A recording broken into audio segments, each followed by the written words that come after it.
अस्सलामुअलैकुम वरहमतुल्लाहि वबरकातुहू। कक्षा 5। मैं आशा करती हूँ कि आप सब स्वस्थ होंगे, कुशल होंगे और बहुत ही मन लगाकर अपना अध्ययन कर रहे होंगे। बच्चों, आपको स्मरण होगा कि हम लोगों ने पिछली कक्षा में दादी माँ का पत्र पाठ 11 जो है वो पढ़कर समाप्त कर लिया है। हमने इस पाठ में देखा कि किस प्रकार से दादी माँ द्वारा अपनी पोती के नाम लिखा गया पत्र उसे एक ऐसा संदेश देता है जिससे वह अपने जीवन को सफल बना सके। हमने देखा था, मैंने आपको बताया था कि आज से कुछ या कई साल पहले जब एक दूसरे से वार्तालाप करने के माध्यम नहीं थे, जब एक जगह से एक स्थान पर बैठा व्यक्ति अपने से दूर बैठे व्यक्ति से सरलता से बात नहीं कर सकता था, तब केवल एक ही साधन था, वो थे पत्र। पत्र एक ऐसा साधन था जिसके द्वारा व्यक्ति अपने मन की बात अपने से दूर बैठे व्यक्ति से कहता था। इसी प्रकार से जो श्रीमती मोहिनी राव थीं, इन्होंने भी अपनी पोती के नाम एक पत्र लिखा, एक संदेश भरा पत्र, जिसमें उन्होंने अपने जीवन का उदाहरण देते हुए अपनी पोती को जीवन में परिश्रम करके सफलता प्राप्त करना और अपना लक्ष्य प्राप्त करने का संदेश दिया। उससे कहा कि वो अपने जीवन में सफल होने का निर्णय ले, लक्ष्य प्राप्त करने का निर्णय ले और अपने जीवन में वही करे जो उसके लिए उचित हो और एक स्वाभिमानी जीवन जिए जिसमें उसको खुद पर गर्व हो और उसके परिवार को भी उस पर गर्व हो। तो हमने ये पाठ पूरा कर लिया था बच्चों। आज हम इसके मौखिक उत्तर और जो भी अभ्यास कार्य हम पुस्तक में करते हैं वो आज हम करेंगे। तो देखिए, सबसे पहले शब्दार्थ दिए हुए हैं, तो हम लोग सबसे पहले शब्दार्थ पढ़ लेते हैं। व्यक्त, पहला शब्द है व्यक्त। व्यक्त का अर्थ होता है प्रकट किया गया या फिर जो बता दिया गया। जो बता दिया गया वो भी हो सकता है यहाँ पर, ठीक है। प्रकट किया गया या जो बता दिया गया। फिर है इच्छा शक्ति। इच्छा शक्ति का अर्थ होता है किसी कार्य को मन के अनुकूल करने की शक्ति, मतलब मन के अनुसार करने की शक्ति। सगाई, विवाह के पहले का बंधन या मंगनी। मनोनुकूल, मनोनुकूल में मनो का अर्थ होता है मन और अनुकूल मतलब मन के अनुसार। तो मनोनुकूल का अर्थ है मन के अनुकूल या मन के मुताबिक। अनिवार्य, अनिवार्य का एक अर्थ अगर हम लोग लिखना चाहें तो हम लिखेंगे आवश्यक या ज़रूरी, या फिर जो आपकी पुस्तक में लिखा हुआ है जिसे टाला ना जा सके। अनिवार्य का अर्थ है जिसे टाला ना जा सके। प्रक्रिया, काम के होने की विधि अर्थात तरीक़ा। किसी काम को करने का जो तरीक़ा होता है कि उसको कैसे करना है, क्या क्या करना है, उसको हम कहते हैं प्रक्रिया। तो प्रक्रिया का अर्थ होता है काम के होने की विधि। अभिप्राय, अभिप्राय का अर्थ है मतलब या उद्देश्य, मतलब हम किसी बात का क्या मतलब है ये जानना क्या कहलाएगा, अभिप्राय। प्रबल, विशेष बल वाला या मजबूत। ठान लेना, किसी काम को करने का पक्का निश्चय करना। प्रचलन, जो चल रहा था अर्थात रिवाज, ठीक है। रीति रिवाज शब्द आपने सुना होगा, तो उसको हम प्रचलन भी कहते हैं या प्रचलन भी कहा जाता है। सदुपयोग, ये शब्द आपने कई बार सुना होगा। सदुपयोग का अर्थ होता है सही उपयोग, ठीक है, या अच्छा उपयोग। अनवरत अर्थात बिना रुके या लगातार, ठीक है, अनवरत का अर्थ होता है लगातार। व्यापक, व्यापक का अर्थ होता है फैला हुआ या विस्तृत। वंचित, वंचित अर्थात रहित, के बिना रह जाना, या मतलब अगर हम इसे समझना चाहें तो इस प्रकार से समझ सकते हैं कि अगर आपके पास मान लीजिए पुस्तक नहीं है तो हम ये कह सकते हैं कि किसी बच्चे के पास पुस्तक नहीं है तो हम कह सकते हैं कि वह पुस्तक से वंचित है या उसके पास पुस्तक नहीं है। तो रहित का अर्थ होता है के बिना, यानी कोई चीज़ का ना होना, ना होने के लिए जो शब्द प्रयोग होता है वो होता है वंचित। इसके बाद हम मौखिक प्रश्नों की ओर बढ़ते हैं। देखिए इसी पृष्ठ पर नीचे दिए हुए पृष्ठ संख्या 60 है, ये मौखिक प्रश्न दिए गए हैं। तो मौखिक प्रश्न के उत्तर हम लोग हमेशा ही पुस्तक में ही करते हैं, तो आज इस पाठ के भी उत्तर आप पुस्तक में ही लिख लेंगे, ठीक है। तो चलिए प्रारंभ करते हैं मौखिक प्रश्नों को करना। पहला प्रश्न है, यह पत्र किसने किसको लिखा है? तो बहुत ही सरल प्रश्न है, हम पूरे पाठ में पढ़ते आए हैं। पाठ का शीर्षक ही है दादी माँ का पत्र, और अगर दादी की बात हो रही है तो ज़रूर उसने अपनी पोती या पोते को लिखा होगा। तो उन्होंने किसको लिखा है? अपनी पोती प्रेमा को। तो देखिए इस प्रकार इसका उत्तर है, श्रीमती मोहिनी राव ने अपनी पोती प्रेमा को लिखा है। यह पत्र श्रीमती मोहिनी राव ने अपनी पोती प्रेमा को लिखा है, ठीक है। चलिए अब अगले प्रश्न की ओर बढ़ते हैं। अगला प्रश्न है, लेखिका, लेखिका कौन है? लेखिका है श्रीमती मोहिनी राव, ठीक है। लेखिका कैसा कार्य करना चाहती थीं? तो लेखिका रोमांचक और चुनौतीपूर्ण कार्य करना चाहती थीं। कैसा करना चाहती थी? रोमांचक, यानी जिसमें रोमांच से भरा हुआ हो, जो चुनौतियाँ हों, जिसमें परिश्रम हो, ठीक है। रोमांचक और चुनौतीपूर्ण कार्य करना चाहती थीं। फिर इसके बाद अंतिम प्रश्न है, पिताजी की ज्ञान भरी बातों का लेखिका पर क्या प्रभाव पड़ा? लेखिका अर्थात कौन? लेखिका अर्थात श्रीमती मोहिनी राव, ठीक है। लेखिका किसे कहते हैं आपको पता होगा, जो कहानी लिखता या लिखती है। तो यदि लिखने वाला नर है तो क्या होगा? लेखक होगा, और लिखने वाली अगर नारी है तो क्या होगा? लेखिका होगा, ठीक है। तो पिताजी की ज्ञान भरी बातों का लेखिका पर क्या प्रभाव पड़ा? पिताजी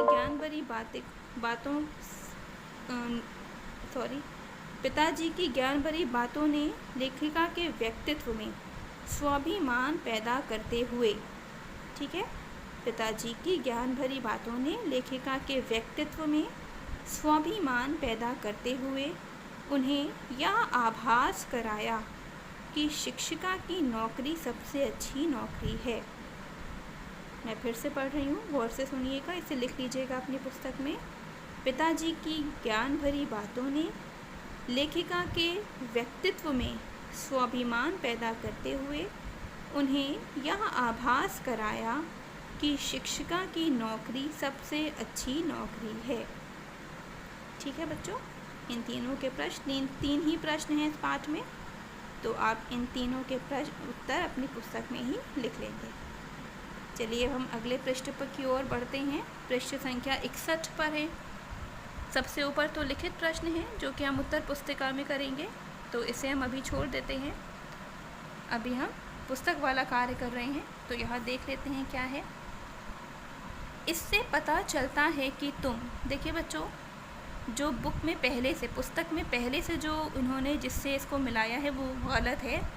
तो अगर आपकी पुस्तक में भी गलत हो तो उसको जैसे मैंने सही किया है इस प्रकार से सही कर लीजिएगा, और यदि आपकी पुस्तक में सही है तो आप गलत मत कर दीजिएगा, ठीक है। ध्यान से पढ़ लीजिएगा, मैं पढ़ रही हूँ, सुनिए। इससे पता चलता है कि तुम गंभीरता पूर्वक अध्ययन कर रही हो। याद है ना, वो दादी ने अपनी पोती से कहा था जब वो अच्छे अंक लाई थी। इससे पता चलता है कि तुम गंभीरता पूर्वक अध्ययन कर रही हो। मैं कुछ रोमांचक, ये तो हमने अभी अभी पढ़ा, मैं कुछ रोमांचक और चुनौतीपूर्ण कार्य करना चाहती थी। मैं कुछ रोमांचक और चुनौतीपूर्ण कार्य करना चाहती थी। रुको, पहले नौकरी मिल तो जाए। आपको याद है किसने कहा था? लेखिका के भाइयों ने कहा था, जब उन्होंने जाके बताया कि पिताजी ने उन्हें शिक्षिका की नौकरी करने के लिए कह दिया है, या फिर उनको नौकरी करने की आज्ञा दे दी है। तो रुको, पहले नौकरी मिल तो जाए तब खुशी मनाना। ठीक है, रुको, पहले नौकरी मिल तो जाए तब खुशी मनाना। फिर है, मुझे इस बात की चिंता सताती थी कि वे मुझे गंभीरता से नहीं सुनेंगे। याद है ना, जब वो विद्यालय गईं पढ़ाने के लिए तो उन्हें ऐसा लगता था कि जो कक्षा के बच्चे हैं वो आयु में उनसे थोड़े ही छोटे हैं, तो उन्हें सदैव ये लगता था कि कहीं ऐसा ना हो ये मुझे गंभीरता से ना लें, मैं इन्हें पढ़ाऊं और ये मुझसे ना पढ़ें। उनको सदैव ही इस बात का डर रहता था। तो यहाँ पर यही इसी वाक्य को पूरा किया गया है कि मुझे इस बात की चिंता सताती थी कि वे मुझे गंभीरता से नहीं सुनेंगे।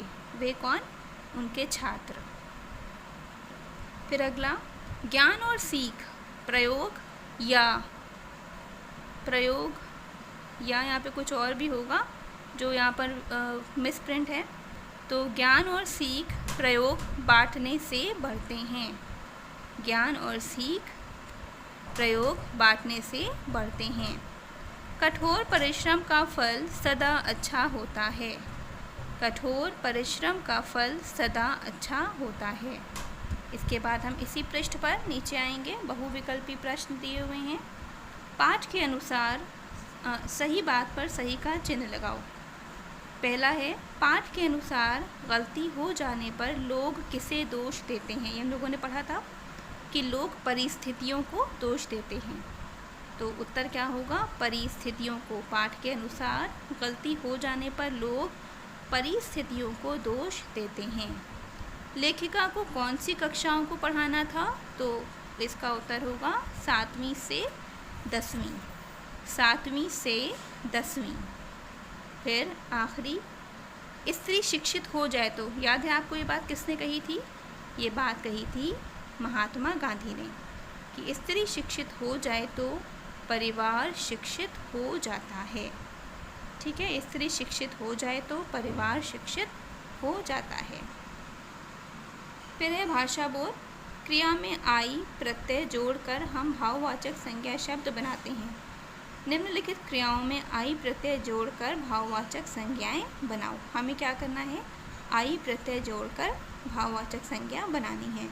तो काढ़ना प्लस आई कढ़ाई, बुनना प्लस आई बुनाई, रंगना प्लस आई रंगाई। फिर इसी प्रकार से पढ़ाई, लिखाई, लड़ाई, खिंचाई। ठीक है, देख लीजिए फिर से, कढ़ाई, बुनाई, रंगाई, पढ़ाई, लिखाई और लड़ाई तथा सिखाई। ये क्या है? ये भाववाचक संज्ञा हैं जिनसे हमें किसी कार्य को करने की भावना का ज्ञान हो रहा है। इसके बाद हम अगले पृष्ठ की ओर बढ़ेंगे और देखेंगे कि अगले पृष्ठ पर क्या दिया हुआ है। ये पृष्ठ संख्या 61 है और अगला पृष्ठ होगा 62। देखिए, पृष्ठ संख्या 62 पर हम सबसे नीचे आ जाएंगे। यहाँ पर भी बहुविकल्पी प्रश्न हैं। इसमें कह रहे हैं कि जो शब्द रंगीन शब्द का विशेषण नहीं हो सकता उस पर सही का चिन्ह लगाओ। विशेषण जानते हैं ना, वे शब्द जो किसी की विशेषता का उल्लेख करें या विशेषता को बताएं, वे क्या कहलाते हैं? विशेषण कहलाते हैं। तो पोती, अब देखिए, पोती प्यारी हो सकती है, बिल्कुल हो सकती है। प्यारी क्या है? विशेषण है। विशेषण यानी किसी की विशेषता को बताना, किसी वस्तु, व्यक्ति या स्थान की विशेषता बताने वाले शब्द क्या कहलाते हैं? विशेषण कहलाते हैं। तो पोती प्यारी है, बिल्कुल सही है, प्यारी, प्यारी विशेषण है।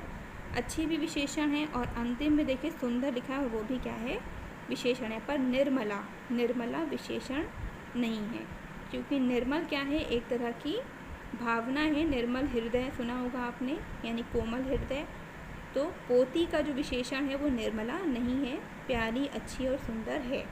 तो जो नहीं है हमें उस पर चिन्ह लगाना है, तो हम निर्मला पर चिन्ह लगा देंगे। फिर कार्य, कार्य बुरा भी होता है, कार्य रोमांचक भी होता है, कार्य चुनौतीपूर्ण भी होता है। पर क्या कार्य हरा होता है? नहीं, हरा तो एक रंग है, कार्य कभी हरा नहीं हो सकता। इसलिए हम हरा पर सही का चिन्ह लगाएंगे। फिर छात्रा, छात्रा निपुण हो सकती है। निपुण यानी जो सभी कार्यों को या किसी भी कार्य को अच्छी प्रकार से कर ले, उसे क्या कहते हैं? निपुण। तो छात्रा निपुण हो सकती है, छात्रा होशियार भी हो सकती है, छात्रा अच्छी भी हो सकती है, पर छात्रा खट्टी नहीं हो सकती, है ना। खट्टा तो क्या है? स्वाद है। तो क्या होगा यहाँ पर? स्वाद। बाकी निपुण, होशियार और अच्छी क्या है? विशेषण हैं। दिन, दिन सुखद यानी अच्छा दिन, खुशनुमा दिन या खुशी देने वाला दिन जिसे हम कहते हैं, सुना होगा आपने। जिस दिन हम बहुत प्रसन्न रहें, हम कहते हैं कि बहुत सुखद दिन था। तो दिन लंबा भी होता है, सुखद भी होता है, और दिन काला भी हो सकता है। अगर बादल छा जाए, अंधेरा हो जाए, तो दिन क्या हो जाएगा? काला हो जाएगा। लेकिन दिन तिकोना नहीं हो सकता। हो सकता है तिकोना? नहीं, दिन कभी भी तिकोना, तिकोना अर्थात 3 कोनों वाला, जिसमें 3 कोने हों, वो तिकोना कहलाता है। तो दिन के 3 कोने होते हैं? नहीं, दिन के 3 कोने नहीं होते हैं, ठीक है। दिन के 3 पहर ज़रूर होते हैं, ठीक। तो क्या हो गया? दिन का हो जाएगा तिकोना। फिर अगले पृष्ठ पर, पृष्ठ संख्या 63, स्त्री, स्त्री अर्थात क्या होगा बताइए? स्त्री अर्थात औरत या महिला। तो स्त्री शिक्षित हो सकती है, इसका शिक्षित होना विशेषण है। स्त्री का निपुण होना विशेषण है। निपुण का मैंने भी आपको अर्थ बताया है, जो कोई कार्य या बहुत सारे कार्यों करने में पारंगत हो, उसे क्या कहते हैं? निपुण कहते हैं। स्त्री सुंदर भी हो सकती है, पर स्त्री गहरी नहीं हो सकती। गहरी तो नदी होती है ना। गहरी क्या होती है? नदी। तो स्त्री के साथ शिक्षित, निपुण और सुंदर तो विशेषण हैं, लेकिन गहरी विशेषण नहीं है। तो हम गहरी को क्या करेंगे? सही का चिन्ह लगाएंगे। फिर है फल, फल मीठा भी होता है, फल खट्टा भी होता है, और फल के लिए अच्छा होना भी उसकी विशेषता है। लेकिन फल कम, ये तो संख्यावाचक शब्द है ना, ये विशेषण नहीं है। तो कम होना यहाँ पर विशेषण नहीं है, इसलिए हम कम को क्या कर देंगे? कम पर हम सही का चिन्ह लगा देंगे। फिर है बालिका, बालिका अधिक, एक से अधिक हो सकती हैं बालिकाएं। बालिका अकेली भी हो सकती है, बालिका एक भी हो सकती है, पर बालिका यह नहीं होगा। क्यों? क्योंकि यह तो संकेतवाचक शब्द है, विशेषण नहीं। तो यह को हम सही का चिन्ह लगाएंगे। फिर समाचार, समाचार शुभ यानी अच्छा समाचार, समाचार अशुभ यानी बुरा समाचार, समाचार दुखद अर्थात बुरा समाचार, दुख देने वाला समाचार। पर समाचार अपंग नहीं हो सकता। अपंग तो अपंग एक ऐसा शब्द है जो हमें ये बताता है कि किसी के शरीर का कोई अंग सही काम ना कर रहा हो, तो हम उसे क्या कहते हैं? अपंग। अगर किसी के शरीर का कोई भी अंग सही से काम नहीं कर रहा है, उसके हाथ या पैर, तो हम क्या कहते हैं? उसे अपंग। तो अपंग विशेषण नहीं है, इसलिए अपंग पर हम सही का चिन्ह लगाएंगे। फिर है परिस्थिति, परिस्थिति बुरी होती है, परिस्थिति भयानक भी होती है और परिस्थिति अच्छी भी होती है, पर परिस्थिति ज़्यादा नहीं होती, तो हम ज़्यादा पर सही का चिन्ह लगाएंगे, ठीक है। तो ये वे शब्द थे जो शब्दों के विशेषण हो सकते हैं। तो जो शब्द विशेषण हो सकता है उस पर हम सही का चिन्ह नहीं लगाएंगे, और जो विशेषण नहीं हो सकता है उस पर हम सही का चिन्ह लगाएंगे। तो ये इस प्रकार से था, आप इसे अच्छी तरह से समझ कर लीजिएगा। विशेषण आप जानते ही हैं कि वे शब्द जिसके द्वारा हमें किसी व्यक्ति, वस्तु या स्थान की विशेषता का ज्ञान हो, उसे हम विशेषण कहते हैं। तो ये पाठ जो आपका था दादी माँ का पत्र, इसका हमने पुस्तक का कार्य यहाँ पर समाप्त कर लिया है। और इसके बाद हम लोग अगली कक्षा में इसके जो उत्तर पुस्तिका का कार्य है, जैसे कि प्रश्न उत्तर, कठिन शब्द, वाक्य प्रयोग आदि हम करेंगे। तो मैं आशा करती हूँ कि मुझे विश्वास है कि आप सब ज़रूर ये सब कर रहे होंगे और आपको जो मैंने करवाया है आज अपनी पुस्तक में इसे इसी प्रकार से कर लीजिएगा। और मेरी आपसे ये विनती है कि आपका जो यूनिट टेस्ट होने वाला है उसका अच्छी तरह से अध्ययन करिएगा और आप अपना टेस्ट बहुत अच्छे से दीजिएगा। ठीक है बच्चों, तो सुखी रहिए, घर पर रहिए, क्योंकि घर पर रहना बहुत आवश्यक है। घर पर रहकर खूब अच्छे से मन लगाकर अपना अध्ययन करिए। अस्सलामु अलैकुम वरहमतुल्लाहि वबरकातुहू।